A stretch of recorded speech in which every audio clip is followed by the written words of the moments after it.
செய்திகளுக்கு அப்பால் நிகழ்ச்சியில் மீண்டும் உங்களை சந்திப்பதில் மகிழ்ச்சி. வணக்கம். இப்போது நீர்கொழும்பு விவகாரம் பேசப்படுகிறது. பல்வேறுபட்ட ஊழல் விவகாரங்கள் பேசப்படுகிறது. பல கைது நடவடிக்கைகள் பேசப்படுகிறது. நீர்கொழும்பு விவகாரம் பேசப்பட்ட உடனேயே அல்லது அந்த கலவரம் அல்லது அந்த கலகம் ஏற்பட்ட உடனேயே நாம் இந்த தளத்தில் குறிப்பிட்ட ஒரு விடயம், இன்னும் பல விடயங்கள் பேசுவதில் இருந்து சற்று பின்தள்ளப்படலாம் அல்லது அந்த விடயங்கள் பெரிய அளவில் விவாதிக்கப்படாமல் விடலாம் என்கின்ற ஒரு கருத்தை நாம் அன்றைய காலங்கள், அதாவது ஒரு வாரத்துக்கு முன்னரே வெளிப்படுத்தி இருந்தோம்.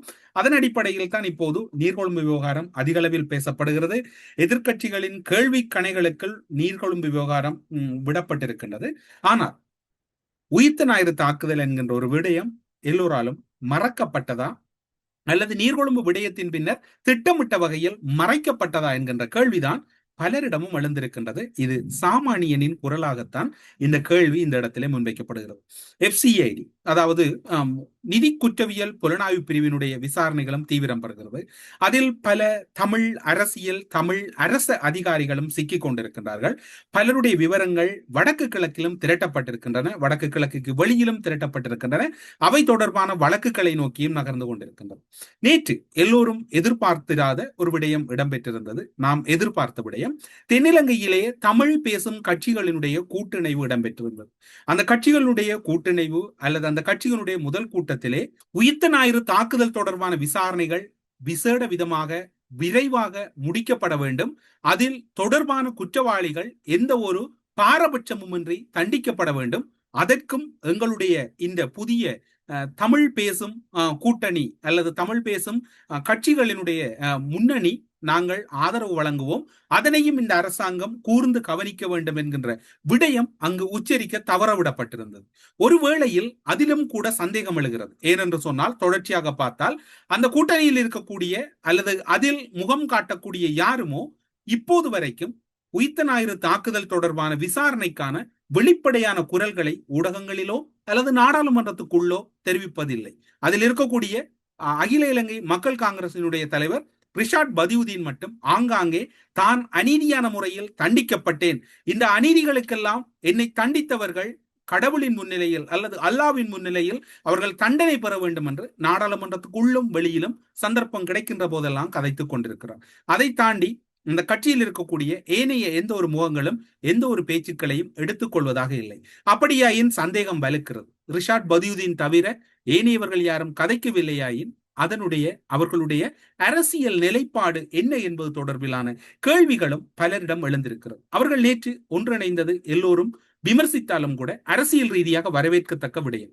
ஆனால் அவர்கள் மக்களுக்காக ஒன்றிணைந்தார்களா அல்லது தங்களின் அரசியல் நலனுக்காக ஒன்றிணைந்தார்களா அல்லது ஏதாவது ஒரு சக்தி அல்லது ஏதாவது ஒரு முக்கிய நாட்டினுடைய நிகழ்ச்சியின் நிலையில் ஒன்றிணைந்தார்களா என்பதுதான் மக்களிடம் இருக்கக்கூடிய மில்லியன் டாலர் வினாவாக இருக்கின்றது. ஆனால் அந்த வினாவுக்கான விடை வெகு விரைவில் கிடைத்துவிடும் என்பதும் சாமானிய மக்களினுடைய ஒரு எதிர்பார்ப்பாக இருக்கிறது. ஆனால் உயிர்த்த ஞாயிறு தாக்குதல் தொடர்பில் 4 கோரிக்கைகளை முன்வைத்த சுமந்திரன் அவர்கள் உயிர்த்த ஞாயிறு தாக்குதலில் விசாரணைகள் தீவிரமடைய வேண்டும் என்று சொல்லியோ, இலங்கையில் இடம்பெற்றது ஒரு மனித உரிமைகள் மீறல், 2009 தமிழ் மக்களுக்கு இழைக்கப்பட்ட இன அழிப்புக்கும் இந்த தமிழ் பேசும் கட்சிகள் குரல் கொடுக்கும் அல்லது குரல் வலுவாக இருக்கும் என்பதனை அவர் பதிவு செய்யவில்லை. அவர் பொதுவாகவே 4 கோரிக்கைகளை முன்வைத்து சென்றதையும் அவதானிக்கக்கூடியதாக இருந்தது. அப்படியாயின் இது ஈழத்தமிழர்களின் எதிர்பார்ப்புக்கும் ஈழத்தமிழர்களின் தார்மீக அரசியலுக்கும் எதிரான கூட்டணியாகவா இது அமையப் போகின்றது? எதிர்வரும் காலத்தில் டக்ளஸ் தேவானந்தா, அதே போன்று இன்னும் பல ஒருவேளைகளில் கிழக்கில் இருக்கக்கூடிய டிஎம்பிபி கட்சி கூட தமிழ் பேசும் கட்சி என்கின்ற போர்வையில் இதற்குள் இணைந்து கொள்ளுமா என்கின்ற சந்தேகம் இருக்கிறது. அதாவுல்லா நேற்றைய கூட்டத்துக்கு அழைக்கப்படவில்லை, அதே போன்று மஸ்தான் அழைக்கப்படவில்லை, கஜேந்திரகுமார் அழைக்கப்படவில்லை, இன்னும் ஒரு சில கட்சிகளின் தலைவர்கள் அழைக்கப்படவில்லை. இவர்களும் எதிர்வரும் காலத்தில் அழைக்கப்படுவார்களாக இருந்தால் இது தமிழ் மக்களுக்கு விமோசனமா அல்லது தமிழ் மக்களினுடைய விமோசனத்துக்கு எதிரான ஒரு சக்தியா என்கின்ற கேள்விகளும் பல தரப்புகளிலே முன்வைக்கப்படுகின்றது. ஆனால் அந்த சூழ்நிலையெல்லாம் ஒருபுறம் இருக்க, இப்போது உயிர்த்த ஞாயிறு தாக்குதல் தொடர்பில் நீங்கள் யாரும் கதைத்தால் என்ன, கதைக்காது விட்டால் என்ன, இந்த கட்டமைப்பு, அதாவது புலனாய்வு கட்டமைப்பு என்பது இதில் ஒரு முழு மூச்சோடு விசாரணைகளை முன்னெடுப்பதில் கடும் பிரயத்தனத்தோடு செயற்பட்டு வருகிறது. அந்த விசாரணை தீவிரமடைந்திருக்கின்றது. அதில் எந்த ஒரு மாற்றமும் இல்லை. அதில் தயவு தாட்சரியமின்றி உயர் அதிகாரி முதல் கீழ்நிலை அதிகாரிகள் அல்லது இதனோடு தொடர்பான பொதுமக்கள் யாராக இருந்தாலும் எல்லோருக்கும் ஒரே விதமான சட்டம் என்கின்ற வகையில் குற்றத்தடுப்பு புலனாய்வு பிரிவினர் கடுமையான விசாரணைகளையும் கைதுகளையும் நடவடிக்கைகளையும் முன்னெடுத்து வருகின்றார். அதன் ஒரு கட்டமாக உயிர்த்த ஞாயிறு தாக்குதல் தொடர்பில் யாருமே எதிர்பார்த்திராத ஒரு பெரும் திடுக்கிடும் தகவல் ஒன்று வெளியாகி இருக்கிறது. உயிர்த்த ஞாயிறு குண்டு தாக்குதல் விசாரணைகளில் விசேட குற்றத்தடுப்பு புலனாய்வு பிரிவின் விசேடமான தகவல் ஒன்றை, ரகசியமாக காக்க வேண்டிய தகவல் ஒன்று அவை வெளிப்படுத்தப்பட்டிருப்பதனால் அவற்றை குற்றத்தடுப்பு புலனாய்வு பிரிவினரும் வெளிப்படுத்தி இருக்கின்றார்கள். உங்கள் எல்லோருக்கும் ஞாபகம் இருக்கும், உயிர்த்த ஞாயிறு தாக்குதல் தொடர்பில் என்னை கைது செய்யக்கூடாது என்று கோட்டாபாய ராஜபக்சவும், உயிர்த்த ஞாயிறு தாக்குதல் தொடர்பில் எங்களை கைது செய்யக்கூடாது என்று விசேட அதிரடிப்படை எஸ்டிஎஃபினுடைய ஒரு முக்கிய அதிகாரி, இன்னும் பல புலனாய்வு அதிகாரிகள் பலரும் நீதிமன்றத்திலே அதற்கான தடை உத்தரவுகளை கோரி வழக்குகளை தாக்கல் செய்திருந்த அந்த காலப்பகுதி உங்களுக்கு தெரியும். ஏன் வழக்குகளை தாக்கல் செய்தார்கள், எதற்காக இந்த வழக்குகள் தாக்கல் செய்யப்படுகிறது என்கின்ற போர்வையில் பல சிந்தனைகளை செலுத்தி இருந்தாலும் எல்லோரும் எதிர்பார்த்தது ஒருவேளை அது அவர்களுடைய ஐதீகமாக இருக்கலாம், அல்லது அவர்கள் சந்தேகப்படுகின்றபடியாக இவருடைய நடவடிக்கை இருந்ததனால் இது இடம்பெற்றிருக்கலாம். அவர்கள் முன்ஜாமீன் பெறுவது என்பது அல்லது கைது செய்யக்கூடாது என்ற தடை உத்தரவு பெறுவது என்பது அவருடைய உரிமை. அது அவர்கள் தங்களுக்கான ஒரு உரிமையாகவே அதனை நீதிமன்றத்தில் கோரினார்கள் என்பது பல அறிவார்ந்த மக்களினுடைய அல்லது பல அரசியல் பிரமுகர்களுடைய நிலைப்பாடாக இருந்தது. ஆனால் அதிலும் ஒரு சூழ்ச்சி இடம்பெற்றிருக்கின்றது. ராஜபக்ச அணி என்பது, இந்த இடத்தில் தான் அமைச்சர் சுனில் ஹந்துனத்தி அடிக்கடி கூறுவார், இலங்கையில் அரசியலை நாங்கள் மாற்றிவிட்டோம், ஆனால் அரசியலில் இருக்கக்கூடிய நீண்டகால அரசு அதிகாரிகளை மாற்றுவது என்பது அசாத்தியமானது, அவை மாற்றுவதற்கு நீண்ட நாட்கள் எடுக்கும் என்று அவர் கூறுவார். புனிதமான இடங்களில் நீதித்துறை, ஆசிரியத்துறை, அதே போன்று இன்னும் ஒரு சில இடங்களை கூறலாம்.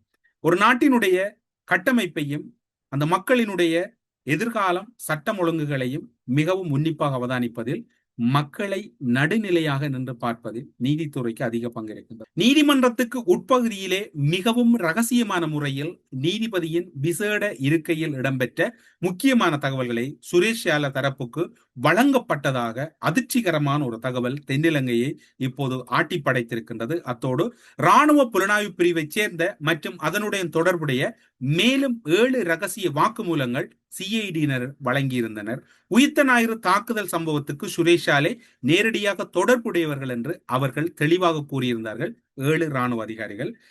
உங்களுக்கு ஞாபகம் இருக்கும், இந்த தளத்திலே நாம் கூறியிருக்கிறோம், பிள்ளையானோடு தொடர்பான பலர் அரச சாட்சியாக மாறி இருக்கிறார்கள்.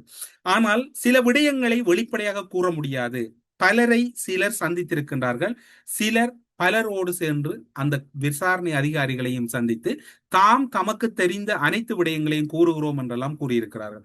ஆனால் எந்த ஒரு சூழ்நிலையிலும் எப்போது சென்றார்கள், யார் சென்றார்கள், எப்படி சென்றார்கள் என்று கூறவில்லை என்றால் அது சென்றார்கள் என்பதோடு நாம் நிறுத்தி கொண்டோம். ஆனால் அந்த நீதிபதி முன்னிலையில் வந்தவர்கள் 7 இராணுவ புலனாய்வு அதிகாரிகள் யார் யார் சுரேஷ் யாலவுக்கு எதிராக மட்டுமல்ல, அவர்கள் மேலும் யாருக்காகவெல்லாம் புகார்களை வழங்கினார்கள் என்கின்ற தகவல்களை எல்லாம் வழங்கி இருப்பது என்பது பெரும் அதிர்ச்சிகளை ஏற்படுத்தி, அதாவது சுரேஷ் யாலவை சுற்றி இருக்கக்கூடிய அவரது தீவிர ஆதரவாளர்கள், அதாவது எப்போதும் சுரேஷ் யாலவின் அருகில் இடமாகவும் பலமாகவும் வரக்கூடிய 7 பேர் தான் இந்த சாட்சியங்களை மிகவும் நம்பத்தன்மையோடு எப்படியான வகையில் சுரேஷ் யாலவின் திட்டங்கள் இருந்தது, தீர்மானங்கள் இருந்தது, சுரேஷ் யாலவை இயக்கியது யார், சுரேஷ் யாலை யார் யாரோடு தொடர்பு கொண்டார் என்கின்ற அத்தனை உண்மைகளையும் வாக்கு மூலமாக மட்டுமல்ல பல ஆதாரங்களோடும் அந்த நீதிபதியை நம்பி, மீண்டும் கூறுகிறோம், நீதித்துறை ஒரு புனிதமானது. ஒரு சிலர் செய்கின்ற களங்கமான செயற்பாட்டால் அந்த புனிதத்தன்மை கெட்டுவிட முடியாது. ஒருவருடைய தவறுதான் இதில் பேசப்படுகிறது. அதற்கு மேலதிகமாக இந்த 7 சாட்சிகளும் கொழும்பு கோட்டை நீதவானிடம் தனிப்பட்ட முறையில் ரகசிய வாக்குமூலங்களாகவே அவை பதிவு செய்யப்படுகிறன. உயிர்த்த ஞாயிறு குண்டு தாக்குதல் வழக்கு ஆரம்பிக்கப்பட்ட காலத்தில் விசாரணைக்கு எடுத்துக் கொள்ளப்பட்ட போது அப்போது கோட்டை நீதவானாக செயற்பட்டவர் தான் இசுரு நெத்திகுமார் என்பது அந்த பல தடை உத்தரவுகளாக இருக்கலாம், பல வழக்கு விசாரணைகள் எல்லாம் நீதவான் நீதிமன்றத்தின் நீதிபதியினுடைய பெயர்கள் அதிக அளவிலே ஊடக பரப்பிலே பேசப்பட்டது. இந்த 7 பேரினுடைய சாட்சியங்களும் அப்போது இந்த குறித்த ரகசிய வாக்குமூலங்கள் குறித்த நீதவான் முன்னிலையில் தான் பதிவு செய்யப்படுகிறது. பொதுவாக ஒரு நீதவான் முன்னிலையில் இவ்வாறானதொரு வாக்குமூலம் மிகவும் ரகசியத்தன்மை, நம்பகத்தன்மை மற்றும் அந்த சாட்சியம் வழங்குபவர்களுடைய எதிர்காலத்தை அடிப்படையாக வைத்துத்தான் இந்த சாட்சியங்கள் ரகசிய வாக்குமூலங்களாக பதிவு செய்யப்படுகின்ற நீதிமன்றத்தினுடைய ஒரு மரபும் வழக்காறும் சில நியதிகளும் நீதிமன்றத்திலே இருக்கின்றதனை யாரும் சட்டத்துறை தெரிந்தவர்கள் மறுக்க மாட்டார்கள். இவ்வாறான வாக்குமூலங்கள் பகிரங்க நீதிமன்றத்தில் பெறப்படுவதில்லை. குறிப்பாக அந்த வாக்குமூலம் வழங்குபவரின் எதிர்காலம் பாதுகாப்பை கருத்தில் கொண்டும் சாட்சிகள் சீர்குலைக்கப்பட்டு முழுமையான சாட்சிகளுக்கு ஆபத்து வந்துவிடும் என்பதனால் இது பொதுவான நீதிமன்றத்தில், அதாவது பகிரங்க நீதிமன்றத்தில் பெறப்படுவது இல்லை என்பதும் பலரும் அறிந்த விடயம். நீதவானின் உத்தியோகபூர்வ அறைக்குள், அதாவது அவருடைய ஷியம்பருக்குள் தான் மிகவும் ரகசியமான முறையில் இவ்வாறான மிகவும் வரலாற்று முக்கியத்துவம் வாய்ந்த வழக்குகளுடைய சாட்சியங்கள் பதிவு செய்யப்படுகின்ற நடைமுறை இலங்கையில் மட்டுமல்ல உலகெங்கிலும் இருக்கின்றது. அப்போது இந்த ரகசிய வாக்குமூலத்தை வழங்கும் போது நீதவான் நீதிமன்றத்தினுடைய சுருக்கெழுத்தாளர், அதாவது அதனை தட்டச்சு செய்யக்கூடியவர், மற்றும் தட்டச்சு செய்யக்கூடிய அவரோட டைப் பண்ணக்கூடியவர் ஆகிய மூவர் மட்டுமே அந்த இடத்துல இருப்பார்கள். நீதவான், சுருக்கெழுத்தாளர் மற்றும் தட்டச்சு அதாவது அந்த அறிக்கைகளை தட்டச்சு செய்யக்கூடியவர், அதாவது டைப் பண்ணக்கூடியவர் மட்டும்தான் இருப்பார்கள். அதற்கு மேலதிகமாக ரகசிய வாக்குமூலத்தை வழங்கும் நபர்கள் மட்டும்தான், அதாவது 3 பேரோடு மேலதிகமாக ரகசிய வாக்குமூலம் வழங்குகின்ற நபர் யாரோ அவர் மட்டும்தான் அந்த இடத்தில் இருப்பார். அந்த 7 நபர்களும் கூட தனித்தனியாகத்தான் ஒரு தூர அறையில், அதாவது மிகவும் தொலைவில் இருக்கக்கூடிய ஒரு அறையில் இருந்து அந்த ரகசிய வாக்குமூலங்கள் பெறப்படுகின்ற நீதிபதி இருக்கக்கூடிய ஷியம்பருக்கு அழைத்து செல்லப்படுவார்கள். அவ்வாறான வாக்குமூலங்கள், அதாவது தனி நபர்களிடமிருந்து அதாவது ரகசிய வாக்குமூலங்களை நீதிபதி பெற்றுக்கொண்ட பிறகு அதனை எதிர்த்தரப்போ அல்லது வழக்காளி தரப்போ எந்த ஒரு தரப்பினருக்கும் பார்ப்பதற்கு வாய்ப்புகள் என்பது இல்லை என்றுதான் கூட வேண்டும். அரிது என்றால் ஒரு வேளையில் இருக்கலாம். எனவே நீதிமன்ற சொல்லாடலின்படி அது ஒருபோதும் இல்லாத ஒரு சூழ்நிலை தான் இருக்கின்றது. அதன் பிறகு நீதவான் அந்த வாக்குமூலங்களை பெற்ற பின்னர் அதனை தனித்தனியாக, அதாவது ஒவ்வொரு வாக்குமூலங்களும் இது இலங்கையிலே இடம்பெற்ற மிக முக்கியமான ஒரு குற்றவியல் விவகாரமாக இருக்கின்றது, ஒரு நாசகார வேலையாக இருக்கிறது. அதனை ஒவ்வொருவருடைய 7 பேருடைய வாக்குமூலங்களை தனித்தனியாக சீல் செய்து அவற்றை நீதவானின் தனிப்பட்ட பாதுகாப்பு, அதாவது ஸ்பெஷல் பீரோ, அதாவது ஸ்பெஷல் அவர் கேபின்ல தான் அவர் வைப்பார். அதாவது ஸ்பெஷலாகத்தான் இந்த பெட்டகத்தில் அதனை வைப்பார்கள். அது ஒவ்வொரு நீதிமன்றத்திலும் நீதிபதிகளுக்கான வழக்கு விவகாரங்களை கையாளுகின்ற இந்த பெட்டகமாக இருக்கிறது. அது புதிதாக ஒரு நீதிபதி வருகின்ற போது அவரிடம் இவர்கள் அனைத்தையும் ஒப்படைத்து விட்டு செல்வார்கள். அதுவரைக்கும் அந்த பதவி நிலையில் யார் நீதிபதி இருக்கின்றாரோ அவர் மட்டும்தான் அதனை கையாள முடியும். அது நீதிமன்றத்தின் நலனுக்காகவும் வழக்கு விசாரணையின் எதிர்காலத்துக்காகவும் இந்த விடயங்கள் கையாளப்படுவது ஒரு நடைமுறையாகவே நீதிமன்றத்திலும் இன்றளவும் இருந்து கொண்டிருக்கிறது. அதை எந்த ஒரு நபரும் பெற்றுக்கொள்ள முடியாது, எந்த ஒரு சூழ்நிலையிலும் அதை பெற்றுக்கொள்ள முடியாது. அதை பெற்றுக்கொள்ளக்கூடிய வாய்ப்பு ஏதேனும் ஒரு சட்ட பிரச்சனை ஏற்படும் போது அந்த வழக்குடன் தொடர்புடைய சட்ட ரீதியான ஒரு தீர்மானமிக்க கட்டத்தில் தான் சட்ட ரீதியாக அவை நீதிபதியின் ஒப்புதலோடு ஏதாவது ஒரு சூழ்நிலையில் அவை வெளிவருவதற்கு வாய்ப்பு இருக்கின்றதை ஒழிய அதற்கு முன்னர் எந்த ஒரு சூழ்நிலையிலும் அவை வெளிவருவதற்கு வாய்ப்பில்லை. உயிர்த்த ஞாயிறு தாக்குதல் என்பது மிக மிக முக்கியமானது. எல்லோரும் அந்த ரகசிய வாக்குமூலங்களையும் ஒரு நம்பிக்கை அடிப்படையில் கொடுக்கின்ற போது அதுவே இப்படி ஒரு எமனாக மாறி இருக்கிறது என்பதுதான் இப்போது இருக்கக்கூடிய ஒரு பெரும் அதிர்ச்சியாக இருக்கிறது. அவ்வாறு இல்லாமல் நீதிமன்றத்தில் இருக்கும் பொட்டகத்தில் முத்திரையிடப்பட்டுள்ள வாக்குமூலங்களை எடுப்பதோ அல்லது பார்ப்பதற்கோ எந்த ஒரு நபருக்கும் உரிமை இல்லை. நீதவானுக்கு கூட அதில் உரிமை இல்லை என்றுதான் கூறப்படுகிறது. அதாவது நீதவான் சீல் செய்து அதனை வைத்தால் அவர் கூட அதனை பார்க்க முடியாது என்பதுதான் நீதிமன்ற நடைமுறை. உங்களுக்கு ஞாபகம் இருக்கும், அக்கரைப்பற்று நீதிமன்றத்துக்கு தீயிட்ட விவகாரத்திலும் கூட இப்போது பல்வேறுபட்ட கோணங்களிலே விசாரணை இடம்பெறுகிறது. அதிலும் கூட ஒரு சந்தேகத்தின் அடிப்படையில் இனிய பாரதியும் எடுத்துக் கொண்டிருக்கிறார்கள். ஏனென்றால் அங்கு இருந்த பல வழக்கு கோப்புகள் அளிக்கப்பட்டிருப்பதாகத்தான் கூறப்படுகிறது. ஒருவேளை கோட்டை நீதவான் நீதிமன்றத்தில் இந்த வழக்கு வேறு ஒரு நீதிமன்றத்துக்கு மாற்றப்பட்டால் அப்போது கோட்டை நீதவான் நீதிமன்ற பெட்டகத்தில் உள்ள அந்த ரகசிய வாக்குமூலங்களை வழக்கை விசாரிக்கும் அடுத்த நீதிமன்ற நீதிபதியிடம் பெட்டகத்திற்கு மாற்ற முடியும். அந்த புதிதாக இந்த வழக்கு வேறு ஒரு நீதிமன்றத்துக்கு நகருகின்ற போது அந்த பெட்டகத்துக்கு இந்த வழக்கு விசாரணை ரகசிய விடயத்தை மாற்றுவதற்கான உரிமை இருக்கிறது. அது தவிர வேறு எந்த ஒரு தரப்பினருக்கும் இந்த ரகசிய வாக்குமூலங்களை கொடுப்பதற்கோ அல்லது எடுப்பதற்கோ எந்த ஒரு சூழ்நிலையிலும் முடியாது. அவை முடியவே முடியாது என்றுதான் கூற வேண்டும். ஆனால் நீதவான் இசுரு நெத்திக்குமார் குறித்த ரகசிய வாக்குமூலங்கள் அனைத்தையும் சுரேஷ் சாலைவின் சட்டத்தடியான அசித்த ஸ்ரீவத்தனவுக்கு வழங்கியதாகத்தான் இப்போது பேசப்படுகிறது. இப்போது உங்களுக்கு ஞாபகம் இருக்கும், சுரேஷ் சாலே ஏன் உண்ணாவிரதம் இருந்தார்? எதற்காக அவர் தொடர் உணவு தவிர்ப்பிலே இருந்தார்? அவர் தன்னுடைய உடலை ஏன் வருத்தி கொண்டார்? அவர் நம்பிய அல்லது அவரோடு மோசடியில் ஈடுபட்ட அல்லது அவரோடு நாசகார வேலைகளில் ஈடுபட்டவர்கள் அவருக்கு எதிராக செயற்பட்டு அவர் கூறாத பல விடயங்களை கூறிய போதுதான் அவருக்கு உள்ளார்ந்த ரீதியாக ஒரு நெருக்கடி ஏற்பட்டிருக்கின்றது.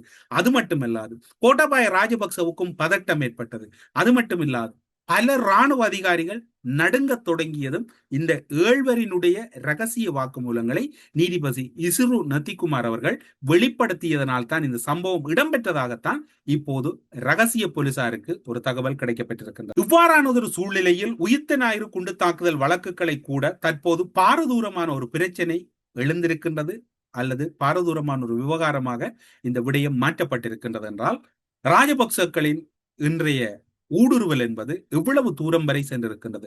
விசாரணை செய்த நீதிபதி வரைக்கும் இவர்கள் சென்றிருக்கிறார்கள் என்றால் எவ்வளவு ஒரு ஆபத்தான கட்டத்தை இந்த விடயம் எட்டி இருக்கிறது என்று எல்லோரும் சிந்திக்க வேண்டியிருக்கின்றது. ஏனென்றால் இப்போது இடம்பெறுகின்ற விசாரணைகளில் அரசும் புலனாய்வுத்துறையும் இறுதியாக நம்பி இருக்கக்கூடிய ஒரு முக்கியமான இடமாக நீதிமன்றம் இருக்கின்றது. ஏனென்றால் ரகசிய வாக்குமூலங்களை எதிர்த்தரப்பிடம் ஒப்படைப்பதன் மூலம் இப்போது இந்த வழக்கில் ரகசிய வாக்குமூலங்களை வழங்கியது யார்? இப்போது இருக்கக்கூடிய கேள்வி. அப்படி என்றால் இன்னும் ஒரு சந்தேகம் வரும். ரகசிய வாக்குமூலங்கள் வழங்கிய பலர் இனி வருவதற்கு தயங்குவார்கள் அல்லது வழங்க வேண்டும் என்ற ஆர்வத்தில் இருக்கக்கூடியவர்கள் கூட இந்த இடத்திலிருந்து அவர்கள் தங்களை வெளிப்படுத்தாமல் மறைந்து கொள்வதனால் இந்த குற்றவாளிகள் பலர் தப்பித்துக் கொள்வதற்கு வாய்ப்பு இருக்கின்றது. அந்த வாக்குமூலங்களில் என்ன உள்ளடக்கப்பட்டுள்ளது? அவை அனைத்தும் தற்போது கோட்டாபய ராஜபக்சவின் கைகளுக்கும் சென்றிருக்கின்றன. அப்படி என்றால் அமைச்சர் சுனில் ஹந்துனத்தி கூறியது போன்று அரச கட்டமைப்பின் முக்கிய பொறுப்புகளில் அல்லது அரச உயர் பதவிகளில் இருக்கக்கூடியவர்கள் எல்லாம் ராஜபக்ச ரெஜிமினுடைய ஆட்களா என்கின்ற கேள்வி இருக்கின்றது. ஏனென்றால் 75 வருடங்களின் பின்னர் முதன்முறையாக ஒரு கட்சி ஆட்சிக்கு வருகின்றது. அதற்கு முன்னர் இருந்த கட்சிகள் எல்லாம் மாறி மாறி தாங்களே ஆட்சியை செய்து கொண்டிருந்ததனால் அதிகாரிகளிடையில் பெரிய அளவில் மாற்றம் ஏற்படவில்லை. இந்த விவரங்கள் அம்பலமான பின்னர் தான் இசுரு நெத்திகுமார் அவர்கள் நீதி சேவை ஆணைக்குழுவுக்கு சேஎஸ்சிக்கு மாற்றப்படுகிறார். இவர் மாற்றப்பட்ட உடனேயே ராஜபக்ச குழுவும் அதுபோன்று ஃப்ரீ லோயர்ஸ் என்று அழைக்கப்படும் ஜனாதிபதி சட்டத்தரணி மைத்ரி குணரட்ன உள்ளிட்ட இலங்கை சட்டத்தரணிகள் சங்கமும் மற்றும் எதிர்கட்சியினர் ஊடகங்களுக்கு எதிராக பாரிய குரல் எழுப்பினார்கள் என்ற குற்றச்சாட்டு தென்னிலங்கை ஊடகங்களில் பேசப்படவில்லை என்ற குற்றச்சாட்டும் அதிக அளவில் முன்வைக்கப்படுகிறது. உயிர்த்த ஞாயிறு தாக்குதலின் சூத்திரதாரிகள் யார்? ஆட்சியாளர்கள் சூத்திரதாரிகளை நெருங்கிவிட்டார்கள். இன்னும் ஒரு சில மாதங்களுக்குள் இந்த விசாரணை முடிவடைந்து விடும் என்றெல்லாம் நம்பிக்கை பிறப்பிக்கப்பட்ட சூழ்நிலையில் அவை அனைத்தும் இப்போது தவிடுபடியாக்கி இருக்கின்றது. உயிர்த்த ஞாயிறு தாக்குதல் எப்படி திட்டமிடப்பட்டதோ அதுபோன்று உயிர்த்த ஞாயிறு விசாரணையும் இன்று ராஜபக்ச அணியினரால் அல்லது ஒரு தீய சக்தியினரால் திட்டமிட்ட வகையில் அடித்து நொறுக்கப்பட்டிருக்கின்றது அல்லது ஒரு பின்னடைவை கண்டிருக்கிறது என்றுதான் கூறவும். இவை எல்லாவற்றுக்கும் அப்பால் இந்த குறித்த விடயம் வெளிச்சென்றது தொடர்பில் சாணி அபேசகரவின் கழுகு பார்வை என்பது மிக அவதானமாக இருந்திருக்கின்றது. மிக நுட்பமாக அதனை கையாண்டிருக்கின்றார். அந்த வகையில் அவருடைய மிக நுட்பமான பார்வையும் இந்த நீதிமன்ற கட்டமைப்புக்குள்ளுக்குள் எவ்வாறு ராஜபக்சர்கள் நுழைந்திருக்கின்றார்கள், உயிர்த்த ஞாயிறு விசாரணை அறிக்கையே இன்று கோட்டாபாய ராஜபக்சவின் கைகளுக்கு செல்லுகின்ற அளவுக்கு நிலைமை இருக்கின்றது என்றால் அதற்கு குறித்த நீதிபதி மீது குற்றச்சாட்டு முன்வைத்தாலும் அதற்கும் அப்பால் அந்த அறிக்கைகளை பெறுவதற்கு சதி செய்தார்கள் அல்லது அந்த நீதிபதியை இவர்கள் எவ்வாறு இந்த அறிக்கைகளை பெற்றார்கள் என்கின்ற கேள்விகள் எல்லாம் இப்போது தென்னிலங்கையிலே பரவலாக பேசப்படுகின்றன. எனவே பொறுத்திருந்து பார்ப்போம் எப்படியெல்லாம் இடம்பெறப் போகிறது, எப்படித்தான் இந்த விசாரணைகளை முடிக்கப் போகிறார்கள் அரச அதிகாரிகள் என்பதுதான் கேள்வியாக இருக்கிறது. ஏனென்றால் பட்டி தொட்டி எங்கும் இப்போது விசாரணை என்கின்ற ஒற்றை குரல் தான் கேட்டுக்கொண்டிருக்கிறது. ஆனால் அந்த விசாரணைகள் என்பது ஒரு விசாரணைகளை நோக்கி இந்த அரசு நகர முடியாமல் இருக்கிறது. உயிர்த்த ஞாயிறு தாக்குதல் ஒரு புறம், மறுபுறம் ஊழல் விசாரணைகள், இன்னும் ஒரு புறம் அதிகார துஷ்பிரயோகம், இன்னும் ஒரு புறம் பல்வேறுபட்ட நாசகார போதைப் பொருளோடு தொடர்பானவர்கள் என்று பல்வேறுபட்ட வழக்குகள் பல்வேறுபட்ட விதங்களிலே இடம்பெற்றுக் கொண்டிருக்கின்றன. போதிய அளவு நீதிபதிகள் இல்லை என்பது அரசினுடைய கூற்றாக இருக்கின்றது. அதனை அரசில் இருக்கக்கூடிய பலர் கூறியிருந்தார்கள். ஆனால் அரசு நீதிபதிகளின் வயதெல்லையை அதிகரித்து நீதியை வளைக்க முற்படுகிறது என்று எதிர்கட்சியினருடைய குற்றச்சாட்டாக இருக்கின்றது. இது எவ்வாறு இருக்கின்றதோ இன்று நீதித்துறை மீது ஒரு களங்கம் கற்பிக்கப்பட்டிருக்கின்றது. விசாரணைகளில் இவை திருப்தி இல்லை என்பதை வெளிப்படுத்தி நிற்கின்றது. அப்படியாயின் இலங்கையின் நீதித்துறை மீது சுயாதீனத்தன்மை இல்லை என்று கடந்த காலங்களில் கூறப்பட்டதனை இன்று நிரூபித்திருக்கிறார்களா என்கின்ற சாட்சியமும் வெளிப்பட்டு நிற்பதை நாம் அவதானிக்கக்கூடியதாக இருக்கின்றது.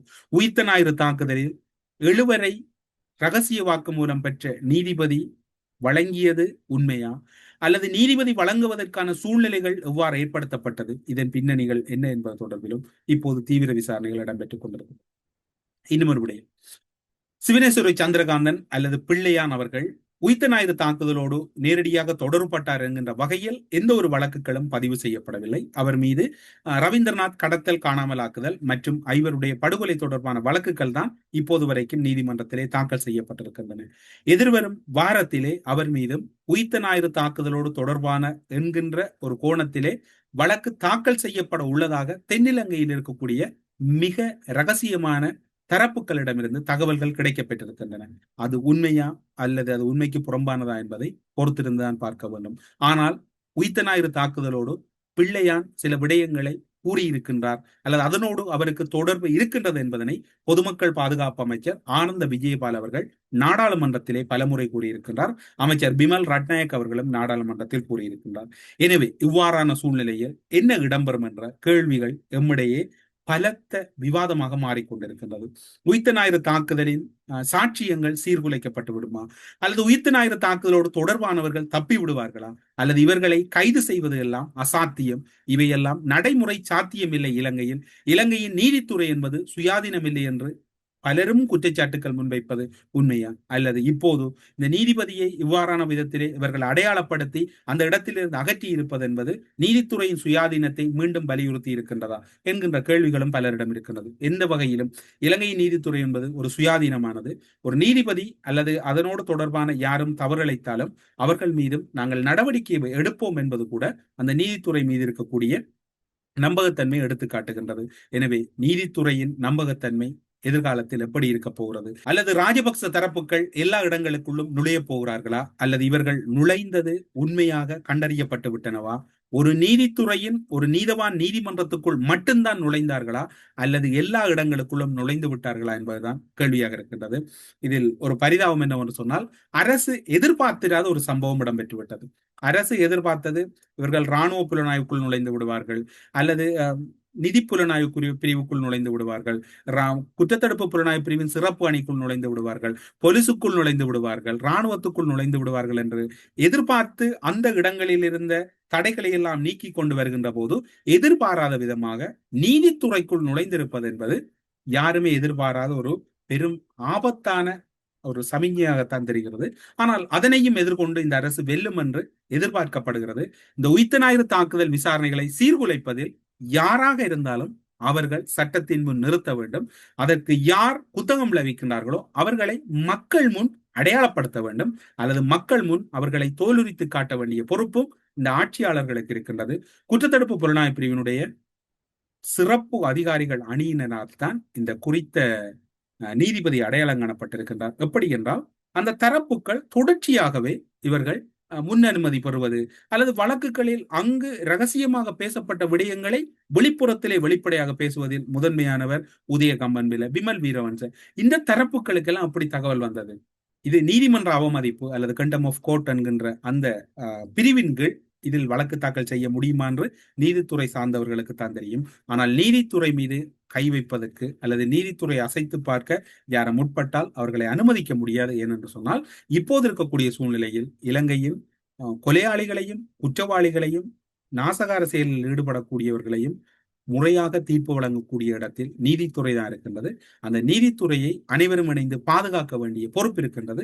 எனவே இந்த சூழ்நிலையில் இந்த நீதிபதி மீது என்ன நடவடிக்கை எடுக்க முடியும், இதனோடு யார் யார் தொடர்பு பட்டிருக்கின்றார்கள், அங்கு அவர்கள் என்ன விடயங்களை பேசினார்களோ அத்தனையும் வெளிப்புறத்திலே ஊடகங்களிலே உதயகம்பன் பிலவும் விமல் வீரவன்சவும் பேசியது என்பதெல்லாம் எப்படி சாத்தியமானது, இதில் எவ்வாறான சூழ்நிலைகள் இருக்கிறது, இந்த நீதித்துறை கட்டமைப்பு எப்படி இப்போது இயங்கிக் கொண்டிருக்கிறது என்கின்ற பல்வேறுபட்ட வினாக்கள் எல்லோரிடமும் இருக்கின்றது. அதற்கு உரிய பதிலை நீதியமைச்சர் வழங்குவார் என்று எதிர்பார்க்கப்படுகிறது.